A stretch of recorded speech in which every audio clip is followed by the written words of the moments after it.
What's going on, everybody? Mortem here, this time bringing you a look at Pathologic 3, latest entry into the Pathologic series, which is a bit of a cult classic title that I would mostly describe as a narrative experience, but tends to describe itself as a sort of open-world horror RPG, where the gist of all of the games, really, is about solving a sort of outbreak of plague in a town that you are trapped in. Now, seeing how Pathologic 3 is not actually out yet, that certainly bears a little bit of explaining, so the devs reached out a little while back to ask if I wanted to take a look at an early preview of Pathologic 3. Now, it's important to understand that this was not the full version of the game. It was actually about like 2/3 of it, give or take. And so, while this video is going up the same day the game is actually releasing, I also didn't have access to the full version of it, so I couldn't have reviewed it in full anyway, but I still thought it was interesting and wanted to take a look at it. Now here we play as a character who is, as always, trapped in a town solving an outbreak of plague. This plague, the sand plague, normally kills people extremely quickly, like within 5 hours of symptoms showing.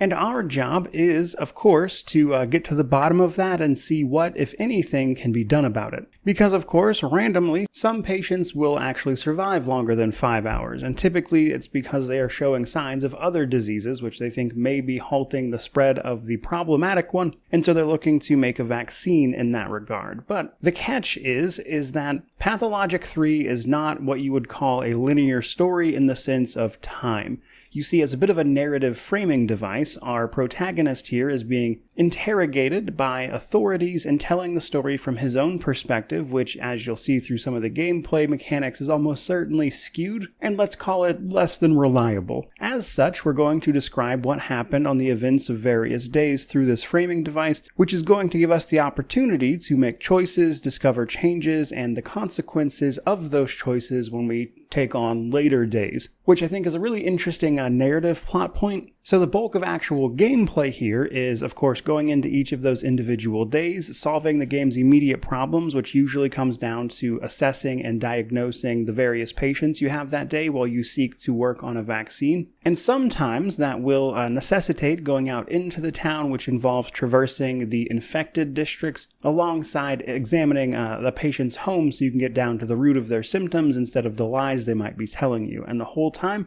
you're up against the clock as well as your own apathy and mania, as the game calls it. So there's a fair bit going on. Now, our character here is in this town because he is searching for someone who is rumored to be an immortal man, and it just so happens that our doctor here was researching immortality, but that research caught the ire of his superiors from the capital, and so he escaped that town, coming to this one to try to find this said immortal man who apparently isn't here, but there is this plague, and you get trapped via the quarantine and are forced to deal with the situation. Now, initially, it's probably worth a mention that you have to, as I said, manage your apathy and mania, because either one of them getting too high will in fact kill you. Which is probably as good a time as any to mention that this game can be a little bit of a bummer, I would say. So there is a ton of death and despair as you sort of search for a cure, and there's very little happiness or progress that it feels rewarding even. So it's a very specific type of experience, and it's probably worth warning people about that. Which is why, if your apathy gets too high, you will simply end it, whereas if your mania gets too high, you seem to just drop dead of a heart attack. Now, we're going to manage those things by doing everything from smoking cigarettes to drinking, as is the norm apparently, so we can keep ourselves in that sort of medium range there while we investigate all this stuff. Next up is the patients themselves. So we'll be examining patients, which involves a physical exam where you look over potential symptoms and then typically question them. Now, oftentimes that's enough to simply make a diagnosis by selecting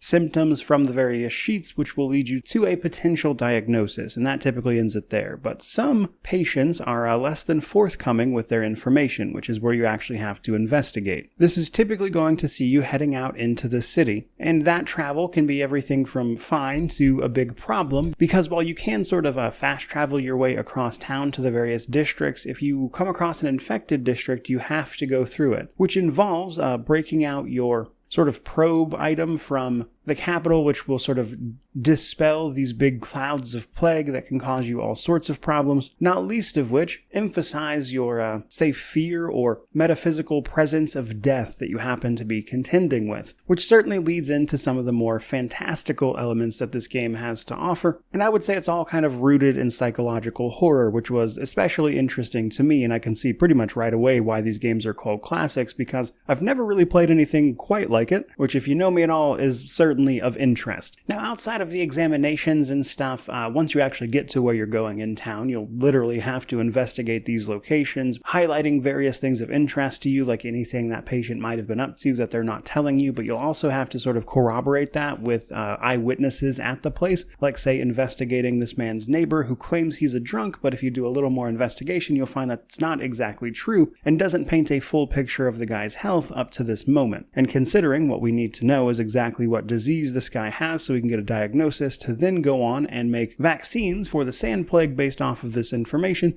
it's pretty important stuff, and you're very capable of getting some of these wrong, which could, of course, lead to consequences and stuff. And then there's also the matter of dealing with infected districts, dying people, and tough decisions. And when you put all of that together, I think you get an idea of what Pathologic 3 is going to be all about. So while this game ultimately might be a little dark and depressing for some, I'm especially interested in its sort of just overall vibe, including the unique approaches to handling the timeline via the chronology approach of exploring each day and then making decrees based on your research only to then see the outcomes of that, while actively tracking down the reasoning for all of this via the more narrative moments, including the investigations. And I think all of that kind of culminates into something pretty unique. Outside of, of course, the previous Pathologic games, I suppose. But balancing your character's well-being on top of dealing with all of this information and trying to make tough choices in a tough situation, including facing down the multitude of your own demons, which in and of itself kind of gives rise to the question of how much is this even accurate, or is it just retelling to the investigators who tried to shut your research down back in the capital? And at the very least, this game seems like it's going to be a really compelling story, which is enough to interest me. I really enjoy a good narrative game. At any rate, to kind of sum all of this up, I will say that I still don't know when I'll get around to Pathologic 1 and 2, but this game is definitely on my radar. I thought this was really cool. I want to see more of this and kind of check out how all of this sort of resolves itself, including from a game mechanic standpoint, but also just narratively. With that stuff said, though, I don't exactly have any immediate plans to review this. I haven't played 1 and 2, and while this is intriguing, I've also got a lot of other things I'm working on at this very moment, and so I would like to get around to finishing this eventually. However, it is going to take me a little bit, so hopefully in the meantime you found this video useful. So to that end, I think we're going to wrap it up there. Certainly hope you enjoyed the video. If you did, don't forget to like, comment, subscribe, all that YouTube jazz. But regardless of any of that, truly, just thank you so much for watching. I really do appreciate it. May you wander in wisdom